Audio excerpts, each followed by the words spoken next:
Değerli Qərb Xəbər dinləyiciləri, Qərb Xəbər izləyiciləri, salamlayırıq sizi kanalımızda. Bugün mən kanalımızın qonağı, daha doğrusu biz onun qonağıyıq.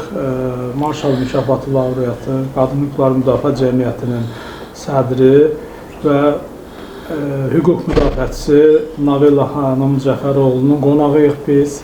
Navilə xanım, xoş görmüşük sizi. Necəsiniz? Çox sağ olun, çox sevinirəm ki, lap cavanlıqdan tanıyan bir gənc, indi maşallah özünə qəşəng studiya yaradıb, yaxşı da, gözəl də işləyir. İzləyirəm sizi. Təşəkkür edirəm. Bilirsiniz ki, biz elə sizin dəstəyinizlə zamanında Vətəndaş Cəmiyyətinə gəldik. Orada qeyri-hökumət təşkilatı qurduq və zamanla son 7 ildə həm də bu media sahəsinə transfer eləmişəm. Yəni biz sizin dəstəyinizlə orada qeyri-hökumət təşkilatı açanda da yox idi orada Vətəndaş Cəmiyyətinin bir nümunəsi. İlk olduq və bugün bu kanalı, YouTube kanalını açmağa başlayanda da, sayt yaradanda da orada yəni region mediası demək olar ki, yox idi. Gələndə ilk olduq. Yəni bütün necə deyim, özümüzün imkanlarımız daxilində inkişaf elətdirməyə çalışırıq ki, heç olmasa az-çox insanlara bir faydamız dəysin və maarifləndirə bilək. Kimlərisə bizim kanalın seyircilərini, oxucularını. Deməli, bugün mən istərdim ki, sizdən bəzi məsələləri, ümumiyyətlə siz bu sahənin ən yaxşı bilicilərindənsiniz. Azərbaycanda qadın hüquqlarının vəziyyəti ilə bağlı sizlə söhbət eləmək istəyirəm. Necədir, bilirsiniz, yəni ölkədə qadın hüquqları qoruna bilirmi? Qanunvericilikdə var, amma bu mexanizmlərin həyata keçməsi sizi qane eləyirmi? Yox, mən sənə deyim ki, biz birinci sizin rayondan başladıq, yadındadır, seminarları keçitməyə. Qadın liderlik proqramlarla, yəni qadın hüquqlarını, qadın liderliyini, hamısını başlamışıq regionlarda. Baxın, görün, bu neçə illərdə nə qədər qadın, lider qadın çıxdı. Birinci sən, gözəl bacın, indi bu saat institut rektorudur, ya prorektorudur bilmirəm, amma Ada Universitetinin aparıcı işçisidir. Amma o başlamışdı, onun adını açmışdıq biz bu cəmiyyəti. Yəni, çoxlu irəliləyiş vardı. Çoxlu qeyri-hökumət təşkilatları, baxın, görün, regionlarda nə qədər qeyri-hökumət təşkilatları, hamısı qadınlar işləyir. Yəni, qadın liderliyi inkişaf eləyibdir. Adamın indi Allahı var, onu demək olar. Sadəcə, mənim nə narahat eləyir? Qadınların vəzifələrə, yəni hökumət işində vəzifələrə çox az insan qəbul olunur. Baxmayaraq ki, mən hesab eləmirəm ki, qadınlar kişilərdən, ağıldan daha kəmdirlər. Yəni, qadınların hər bir sahədə gözəl mütəxəssisləri vardı. Mən istəyərdim ki, icra hakimiyyətinin yarı-bayarı qadınlar olsun. Mən istəyərdim ki, nazirliklərdə, demirəm, yarı-bayarı lap 5 nəfəri, 3 nəfəri qadın olsun. Niyə də olmasın? Niyə də qadın naziri olmasın? Niyə qadın naziri kişi nazirindən daha aşağıdadır? Yəni, bax, bu tərəfdən, yəni, o deyirləri, bərabər hüquqlar yoxdur bu məsələlərdə də, bu vəzifə məsələlərində. Amma yenə də deyim sizə, qadınların hüquqları kişilərlə bərabər bir yerdə pozulur. Yəni, bu önləri mühitdə, pensiya məsələsində qadınlar da, kişilər də tez göndərirlər pensiyaya, amma normal pensiya olsa, hamı lap belə sevinə-sevinə gedər. Çünki biz baxırıq xarici dövlətlərdə bütün qadınlar, kişilər hamısı bellərində rüqzaq gəzirlər bütün dünyanı. Yəni, bunların imkanı var da, həmən o pensiya ilə dünyanı gəzsinlər. Bizdə də o olmalıdır. Yəqin ki, vaxtında olacaqdır. Mən inanıram ki, vaxtında bəlkə də biz o zirvəyə çatacağıq. Bu günləri Bilirsiniz nətəridir? Qadını işə götürürlər. Nəsə xoşuna gəlməzsə, kişiyə o qədər şey eləyə bilmirlər. İkinci dəfəm ondan ya bilirsiniz də işte nətəri hansı o çasna kampaniyalarda onlarda xoşuna gəlmirsə bir ildən sonra doqovor yoxdur, mən səni saxlayacağım. Ya sənin, o yazmır oradakı sən bu işi eləmədin, ya sən bu işi xoşuma gəlmirsə mən səni işdən azad edirəm. Bilsən, bax bu məsələlər vardır, çoxlu ərzə onlardan alırıq. Yəni, belə, məsələn, qadın ya məktəbdə oxuyur, işləyir, 3 il qalır bunun, ya 2 il qalır pensiyasına, bunu işdən çıxardırlar. Bax, bu insan sizlə bərabər 40 il, 50 il işləyibdir bu məktəbdə.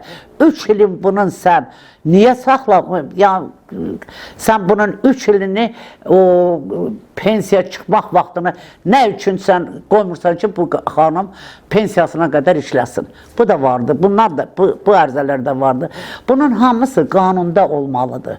Yoxdur, çox qanunlar dəyişilməlidir. Ya qadın əri ilə boşanır, 3 dənə uşağı var, 4 dənə uşağı var. Ya uşaqları alırlar əllərindən ki, pensiya verməsinlər. Nə ev çatır bu qadına? Aliment verməsinlər. Özləri saxlayacaqlar. Nə var, nə yox, qadının imkanı yoxdur. Düzdür, qadın, onun üçün mən neçə ildir o nicah müqaviləsinin olmağını çox istəyərəm. Ki, evlənəndən qabaq o nicah müqaviləsi olsun, orada qadınla kişinin bərabər hüququ olsun. Evlənəndə həmi malla, həmi evlə təmin olunması, həm uşaqlarla, yəni bunların hamısı olmalıdır. Məsələn, nicah müqaviləsi şeydə vardır, amma praktikada getmir, amma olmalıdır, vacib olmalıdır. Bu günləri bütün qadınların çoxsu bundan əziyyət çəkir ki, uşaqları əlimdən alıblar, aliment də vermirlər, amma o alimentini mən uşaqları saxlaya bilərəm. Ya evi bölsəydilər, mən uşaqlarla qalsaydım, mən ondan uşaqları saxlaya bilərəm. Budur.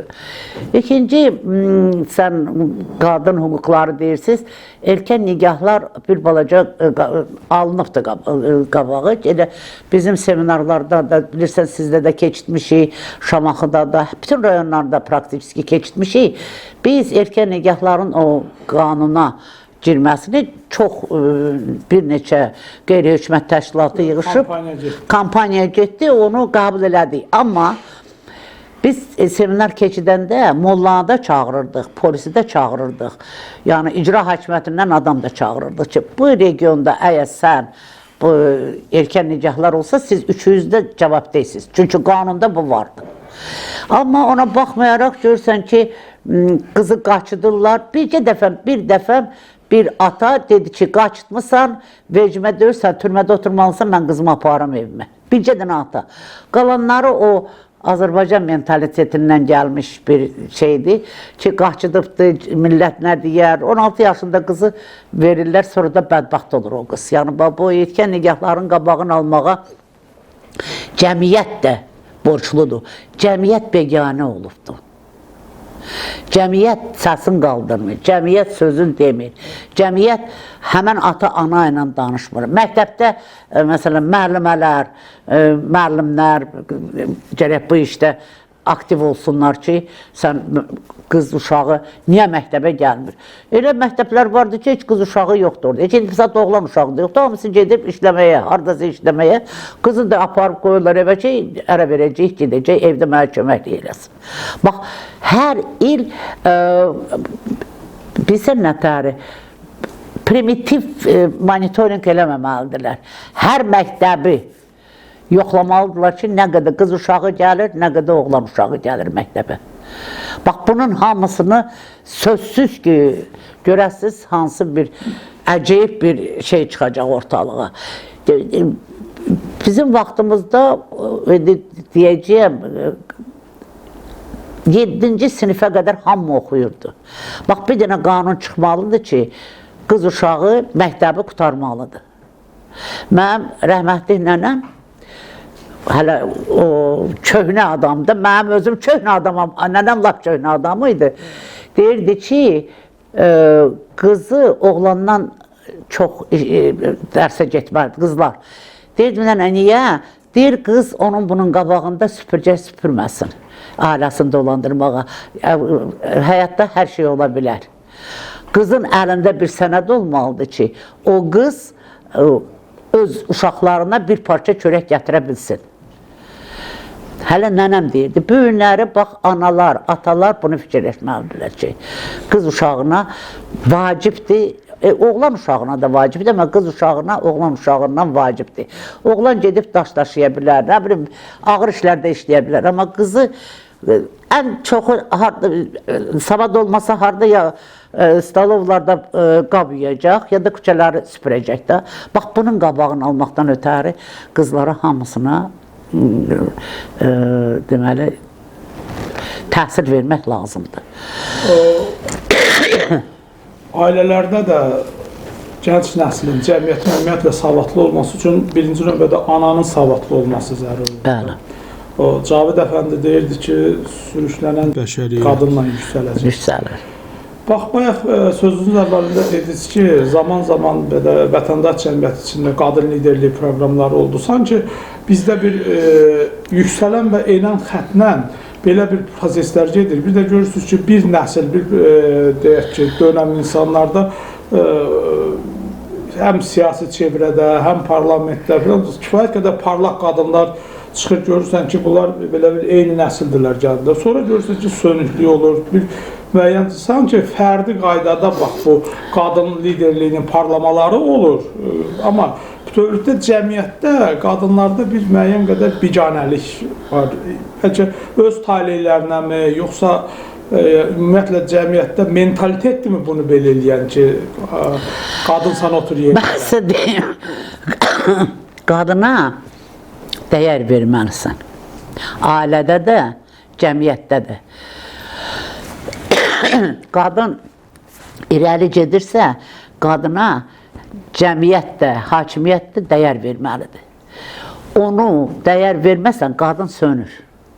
Evdə öz ailəndə, məsələn, səhər durursan, yoldaşı var, şirin üzünə, gülər üzünə, deyəndə ki, dur, samavarı mən salmışam, sən də samavarı, çayını bizə verərsən. Məsələn, qadın nətəri sevinəcəkdir ki, buna, məsələn, bir işdən bunu azad ediblər.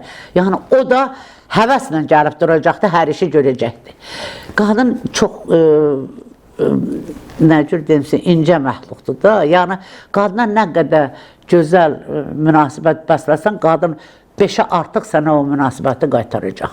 Onun üçün də bizim indi mən razıyam səndən ki, parlamentdə də çox işgüzar qadınlar indi bu saatda vardır. Nə deyirlər desinlər, çox işləyən qadın həmişə işləyəcək. Onlara dəyər versinlər də. Onları qabağa çəksinlər, onlara dəyər versinlər. Həmən o parlamentdə olan qadınları vəzifələrə çəksinlər. Yəni, bu böyük şeydir. Yəni, parlamentdə düşübsə, deməli, bunun nəsə mən demirəm, hamısını. Çoxsu ali savadlı, yaxşı qadınlardır. Ona dəyər verməlidirlər. Dəyər verməsən, cəmiyyət dəyər verməsə hər bir qadına, qadın solub gedəcəkdir. Özdə ailə dəyərləri dəyişibdir indi bu saat. Sən görürsən ki, evlənirlər, tezdə boşanırlar. Niyə? Çünki bizim zamanda, sizin zamanda da, bizim zamanda da, yəni, ailələr tanış olurdu bir-biri ilə, ailələr danışırdılar, ailələr ailədə olan sözü, söhbəti çözə bilirdilər. İndi cavan qız, cavan oğlan gedirlər küçədə bir-biri ilə marş-murç gedirlər, evlənirlər. Yəni, bu ailə nə də hələ başa düşmürlər. O ailə dəyərlərini qaytarmaq lazımdır. O ailə dəyərləri olsun ki, bilirsiniz, o deyirləri, mən azadlıq istəyirəm, nətər istəyirəm, hələ yaşayacağım. Hər azadlığın öz kriteriyası var da, tərbiyəsi var. Bir var tərbiyəsiz azadlıq, bir var tərbiyəli azadlıq. Bax, mən o tərbiyəli azadlığı istəyirəm. Yəni, ailə tərbiyəsi olsun. Ailədə olan tərbiyə həmin qıza da, həmin oğlana da getsin. Yəni, budur. Bunun qabağını almaq bundan olar.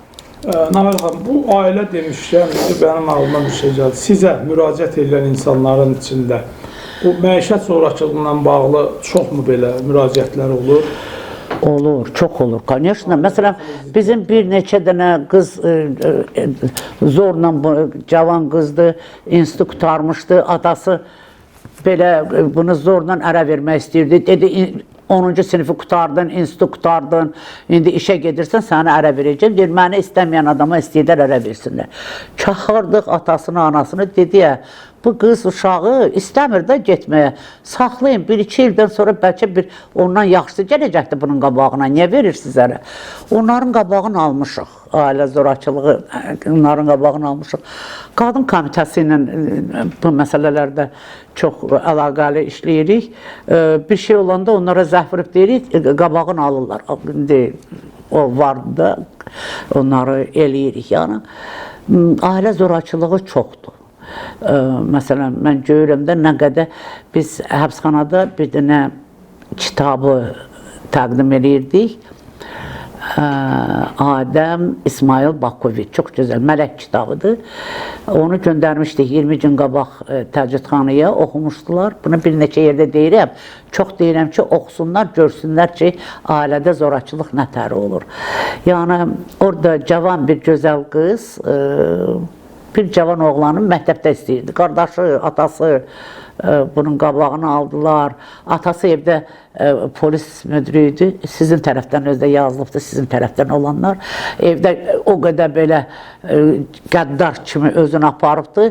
Qardaşı da həlimən qəddar kimi bacısına. Bunu ərə verirlər Bakıya. Ərə verirlər Bakıya. Bakıda bir dövlətdə olan bir insana nə olur? Axırda narkoman çıxır, qız qalır başsız, yiyəsiz, atası işdən çıxır, qalır, yiyəsiz qalır. Hansı yola düşür? Gedir, texnikum qutarır, istəyir, işləsin, orada onu işdən çıxardırlar, bir dənə, yəni, lap pis yola düşür. Lap pis yola düşür. Yəni, bax, bunun hamısı ailədə zorakılıqdan başlayır. O, xanımların o pis yola düşməsi, ya xanımın, harada getib, deyirəm, həbsxanada hamısının soruşduq ki, çoxsu zorakılığına düşüblər orada nəyin üstündə? Harada sən əribi öldürmüşsən? Mətbəxdə. Bu gəlir onun üstünə, əlində nə olacaq? Ya bıçaq, ya bir ağır şey. Həylə vurub öldürüb, gəlib türməyə düşübdür. Yəni, bax, bu zorakılığın qabağını almaqdan ötəri, mən yenə də deyirəm ki, ailə dəyərləri elə yüksək səviyyə qalxmalıdır. Eşitmişdik, Sovet hökuməti vaxtında da arvad döyülürdü da.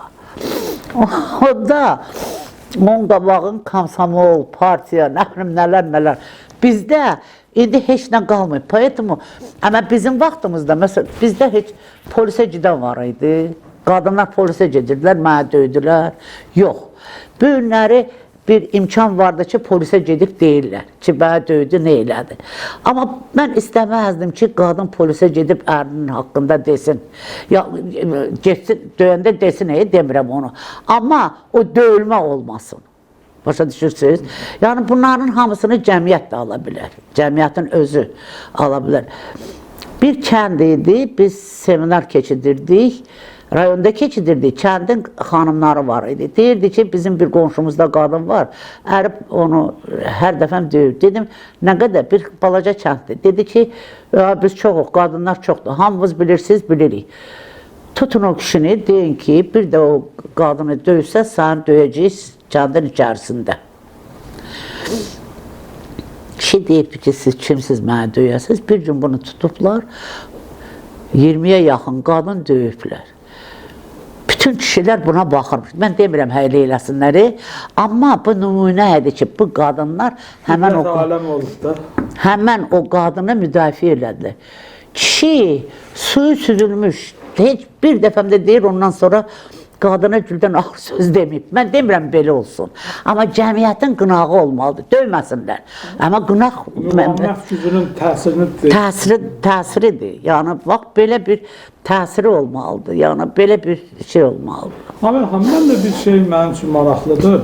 Bax, bu zaman-zaman ailə institutunu indi qeyd elədiniz. Ümumiyyətlə, hüquq və mentalitet sizcə bir-biri ilə düz mütənasibdirmi, yoxsa tərs mi düşürlər belə? O ailə daxili münaqişələrin məhkəmələrə getməsi filan, bu indi mentalitet bunu istəmir də belə deyək.